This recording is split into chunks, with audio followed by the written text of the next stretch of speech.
I'm Natalie Walton, and this is Imprint, a podcast about creating a home and life you love. Each week, I'm here to share with you some of the biggest lessons I've learned during my career and life. Some of them I wish I'd learned a lot sooner because they would have saved me a huge amount of time, stress, and even money. Many of these ideas could have accelerated my journey as a creative and business owner. I also feature interviews with inspiring creatives, entrepreneurs, and experts to help you focus on what's most important in your life. Today, I'm going to focus on one of the big lessons that I've learned.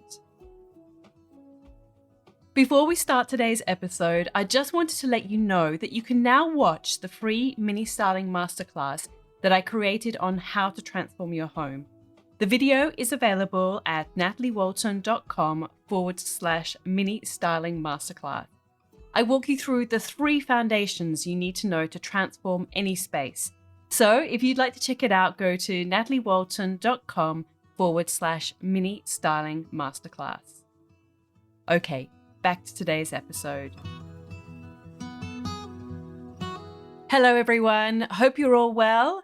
It's a morning time here. The kids have just gone to the school bus. So again, I'm recording. I feel like my days are punctuated in this way, but I guess we all have our own rhythms that we work with, and this is mine.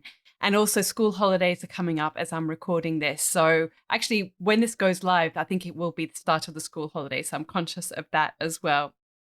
Today, I wanted to talk about taking action. It is something that came up when I was recording and writing the notes for the free mini styling masterclass that I mentioned at the top of this episode. So as I said there, you can go and watch that free class training. It is at nataliewalton.com/mini styling masterclass. But I really wanted to break down the process to achieve anything really. And this can apply to your home. It can apply to your life in general. It can apply to your business, whatever project that you're working on. It really does break down into these steps. And I think sometimes we can get so in our head about what we're trying to achieve, or we can feel stuck, or we're not sure why we're not making progress. And when we actually break down what we're trying to achieve, it actually becomes so simple. So that's what I'm going to focus on today. I want to break down this process for you and really encourage any of you out there that feel like you're stuck or you're not sure why you're not making progress, then let's work through it in this particular episode. And also, I think I was triggered when I was speaking to a friend the other day, and she was feeling very stuck with something that she had been trying to work on for some time now. She's got young children and just feeling like all this time has passed. It's a year since, she was planning to have made action, and she still feels like she is in this pattern of not being able to make progress. So if this feels like it or resonates with you in some way, I think you'll find this episode helpful as well. So first of all, what we need to do is think about whatever our situation is in terms of our circumstance. And really, it's just simple. We just need to think about what actually do we want to achieve, and put all those voices in our head to the side and even just write it down. Even if it is, I want to turn my studio into an Airbnb. I want to launch my website. I want to launch an homeware shop. Whatever it is for you, I want to create an interior styling business, whatever it is, but really be quite specific. So don't have 20 things on that list. You need to just have one thing on that list that you want to focus on for, say, the next 3 months. So give yourself a timeline as well, and we'll get a little bit more into that. But really be very specific about the thing that you want to achieve and the goal that you're going to work towards. And also, I would dig a little bit deeper as well. So once you write that one thing down, then you really want to be clear about what actually is it about that thing that you want to achieve. Say, for instance, you want to create a homewares range. Well, what specifically do you want to do about that? Do you want to source pieces? Do you want to design them yourself? Do you want to work with makers? Do you want to make them yourself? Like, get really specific about actually what you want to achieve. And and why? Why do you want to do those particular things? Because I think that's quite insightful and helpful for you to know whether that's actually the best path to go down as well. Because you might think, well, I'd love to have, these beautiful objects within my shop, but there are so many different scenarios that come with each of those. Obviously, you might want to source things from other people or from suppliers. Well, what are the ramifications of that in terms of the types of margin, the profit? Who are you competing against? What's your point of difference? There are so many factors that go into that. And I'm pretty sure I've talked about that in a previous episode. If not, then I really do need to create an episode just on that. But get really specific about what you want to achieve and why you want to achieve it and what the outcomes of those different scenarios are. Often what I actually do with anything that I'm trying to work through is I just get my notebook out. I use Moleskine notebooks. We sell them in my shop, but you don't have to get those. And I love them. I love the activity of actually just sitting down with a pen and paper. Well, actually, I write in pencil, but sitting down with my pencil and my notebook and writing down the different scenarios and the different options and the way that I could do it and the way that I could structure something. Because there is a correlation between writing things down and actually things sinking into your brain. And also you're more likely to recall it. You're more likely to be wedded to that idea than if you're just kind of letting it float around in your brain. And I also do find it's more helpful for me, even though I do use notes section for quick notes on my phone. But when I'm in that sort of deep brainstorming phase, to actually get my notebook and a pencil, to sit down where it's quiet, to have a clear space, and to really focus on some deep thinking around that topic. Another thing that you can do and that can be really helpful is to create a vision board. Now, this can mean many different things to many different people.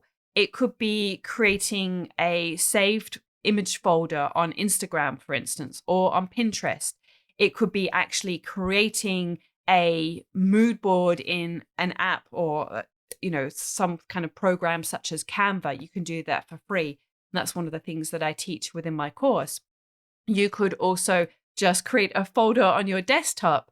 And if you like to go a little bit old school, you can get an old cork board. You can get felt ones as well, and literally cut or print images out that you really love.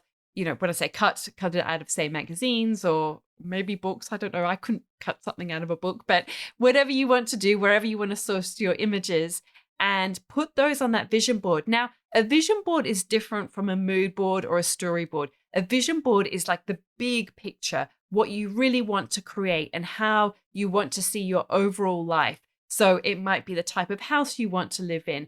It might be some words that really trigger something for you. It might be a poem or a quote that inspires you or lifts you or keeps you focused on what you want to achieve.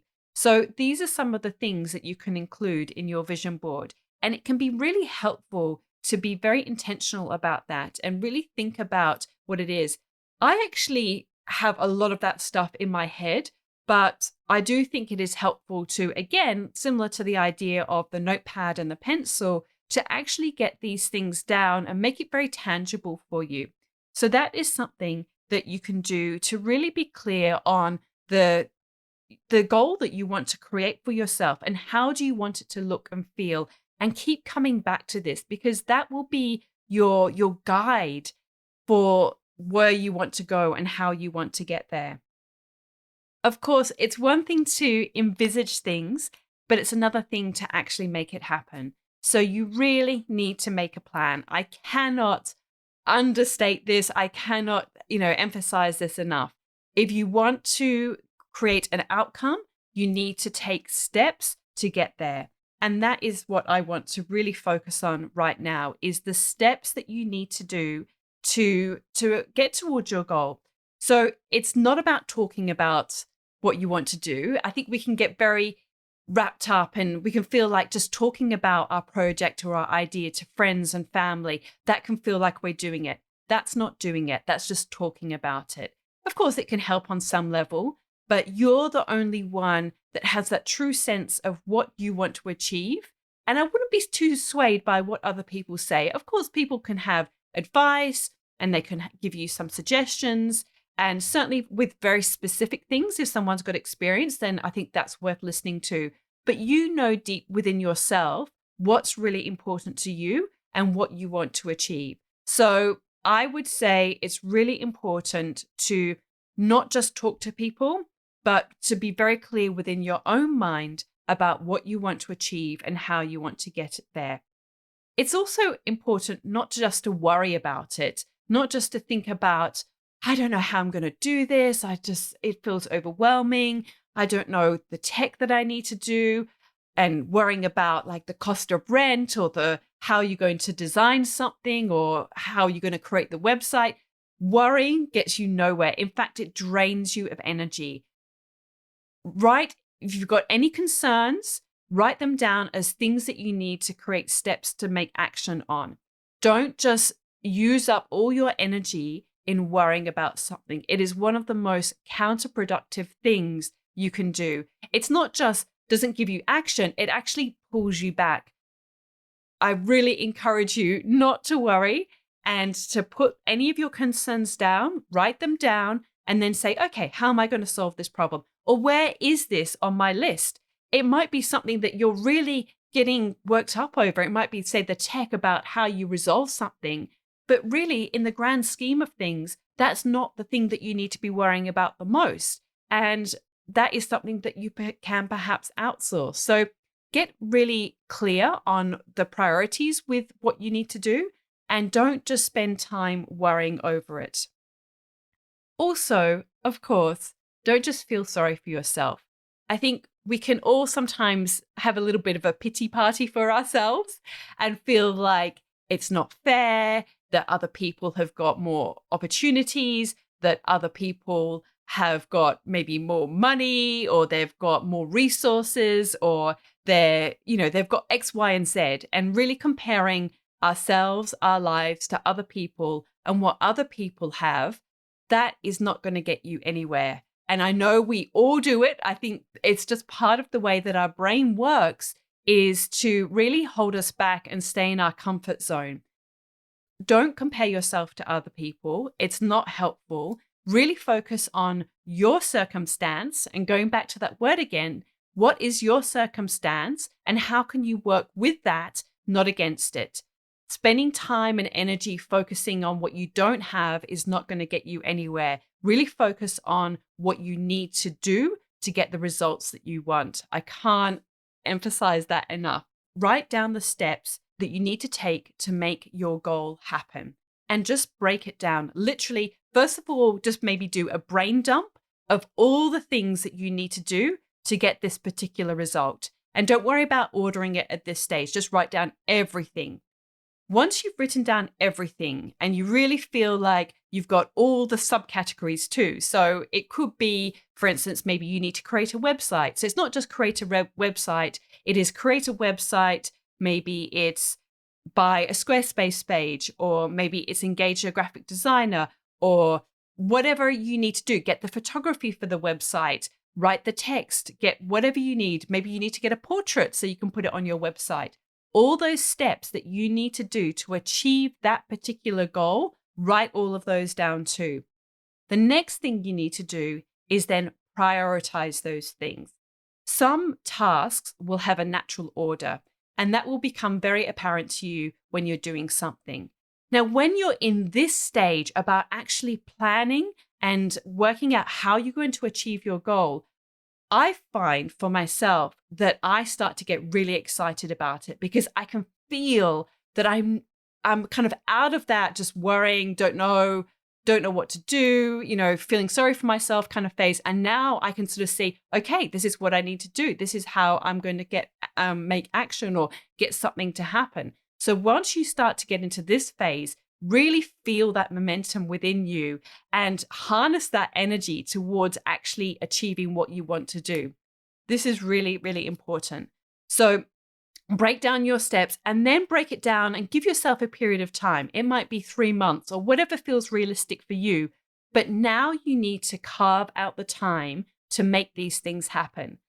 This is something we need to talk about too, because I feel that it's so easy to feel that we don't have the time, even though we say something is a priority in my life or in your life.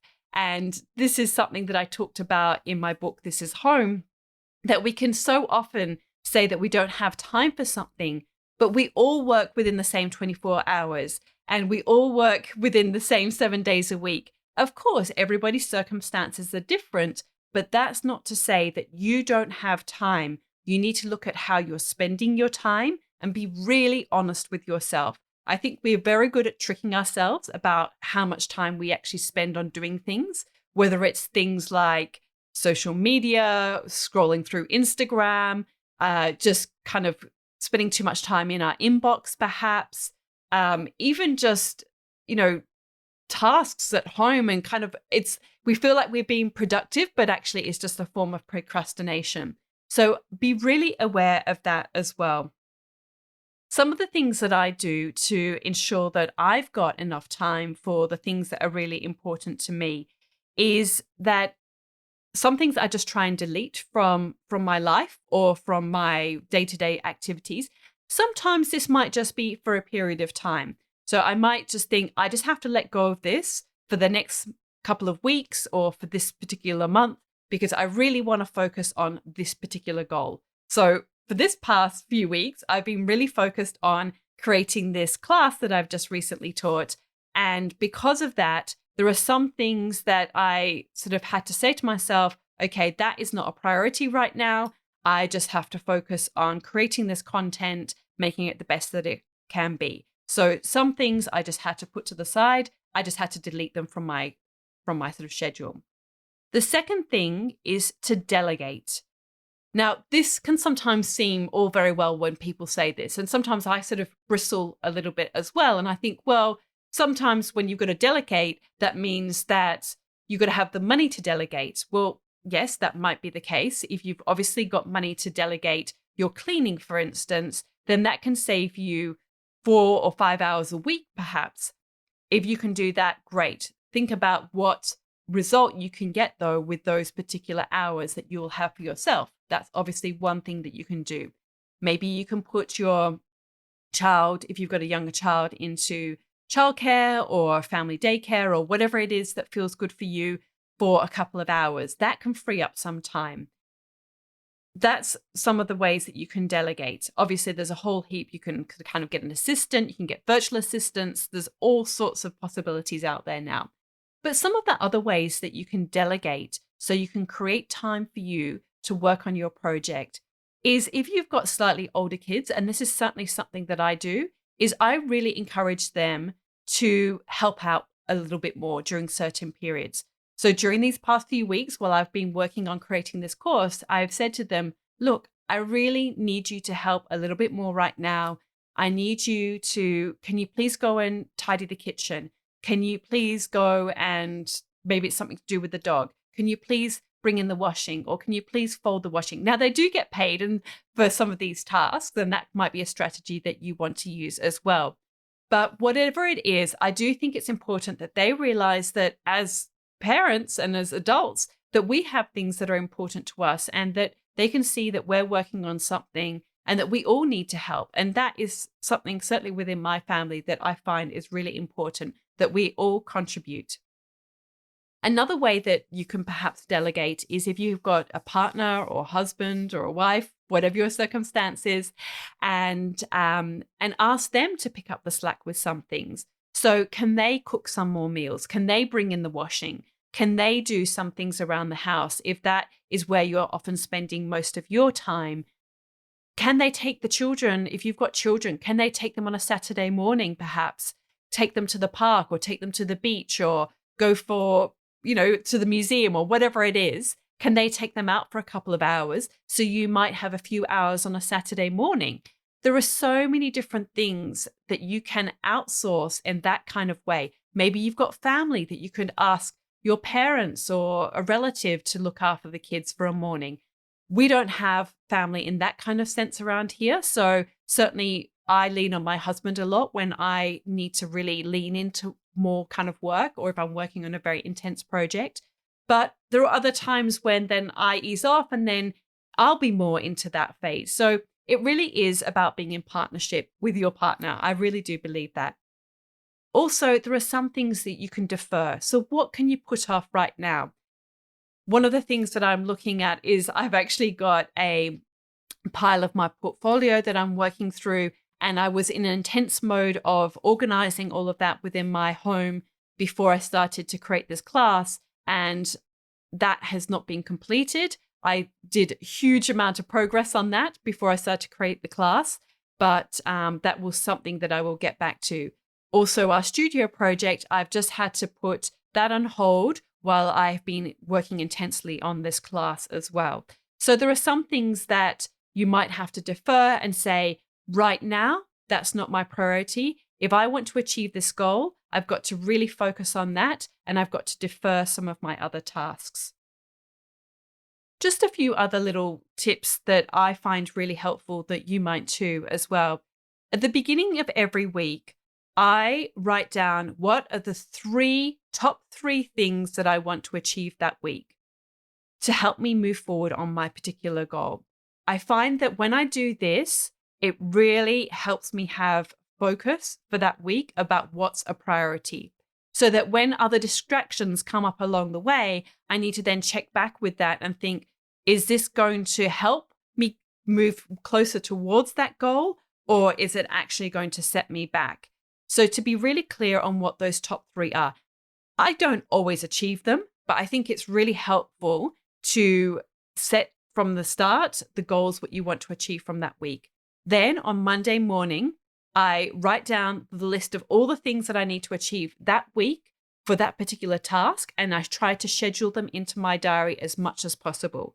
But for each day, I write down, and I literally write the number one, circle it, and write down the top three things that I really want to focus on for that particular day. Because obviously when you have a really long list, it can feel insurmountable. But I find that when I write down these three things, it's really helpful to give me focus for every day. And again, within all those tasks, I really do kind of look at them when I write down my whole list on a Monday morning, and I look down and I think, okay, what can I delete? What can I delegate? What can I defer? So they're the three D's that I kind of go through when I'm looking at my tasks. And what I also want to say is that our brain can trick us into, what they think our momentum might be. So we might think, oh, I really need to focus on doing something to do with Instagram, for instance. And it's like our brain feels comfortable in that zone, and we're actually not moving forward in our particular action or goal of what we want to achieve. So just be really mindful about what you're putting down as your goals and if they're actually really moving you forward towards the outcome that you're trying to achieve. So the first overall step, as I said, is to really recognize your circumstance of what it is, to create a mood board or a vision board, or just envisage what you want to achieve, to make a plan and break it down into steps. And then within those steps, see what you can delete, delegate, or defer. The final step is to actually take action. So be focused on what will get the result that you need, and really focus on taking action with the things that are going to move the needle, and not be sort of sticking in what feels safe for you, like what's actually going to get the result that you want, and give yourself a time limit too. That's a really important part of this. Be clear on how long it should take and be realistic, and don't just have like an infinite amount of time. So say, I have to achieve this by X amount of time. And that is literally what I'm doing right now. My husband has driven the kids to the school bus stop. I've got about half an hour. And so I have to record this podcast episode within this half hour, because this is the only time I have to do it today, because I'm actually going to be teaching 2 of the classes today. So I've had to set that time limit, and that has been really important for me. A few more tips is really look around you and see, is there someone that you can model your result on? Look at what they've done and how they've achieved it, and look at the steps that they might have taken to achieve what they've got. as I mentioned before, really outsource what you can. That might be the graphic design. It might be something to do with your website. It might be something to do with, I don't know what your project is, but whatever you can outsource, see if you can do it in some way. Really stay focused on your goal and creating a result. Ask yourself that. Ask, is this task actually going to help me move closer to the goal that I'm trying to achieve? Make sure you've broken it down into steps and really prioritize them and schedule them. You've got to put it in your diary. If it's not in your diary, it won't happen. It's really easy also for time to just slip away. You get caught in a conversation. Somebody might invite you to the beach or for lunch or for coffee. And of course, there are times when that's a great thing to do. But if you want to be super focused on getting a result, then maybe that's one of the things that you defer for right now. I also want to say to you that know that whatever you're trying to achieve, it's not going to happen overnight. This is a process. To achieve any goal, you have to engage with the process of it. You have to stay true to your course and you have to be really committed to getting that result. And if you're committed to it, if you write down those steps, if you take action, you will get a result. Sometimes it's not always the result that you want, but you are so much further along the line, so much further and closer towards it, that you are in a much better place than where you were, say, a month ago or 3 months ago. And bit by bit, you will get there. I can promise you that. All right, everyone. I hope that this helps you if you've been holding off taking action and feeling stuck. I wish you all a wonderful week, and I hope that come Monday or even today, because this episode will go live on a Tuesday, even if you haven't done your list for the week, maybe go and grab your diary right now and write down the things. Get your notebook first, write down your plan, write down what you want to achieve, break it down into steps, put it in the diary. What can you do today? What can you do this week to move you closer towards your goal? How can you carve out some time in your week to make it happen? And let me know if this helped you in any way. Before you go though, it would mean so much if you could please subscribe, rate and review this podcast. It really does help getting the word out to other people who might also find it helpful. You'll find show notes for this episode at nataliewalton.com/podcast/24. because this is episode number 24. Thank you to Jaeger Media for producing this podcast and the people of the Bundjalung Nation where it was recorded. I look forward to connecting again soon. I'm Natalie Walton, and you've been listening to Imprint.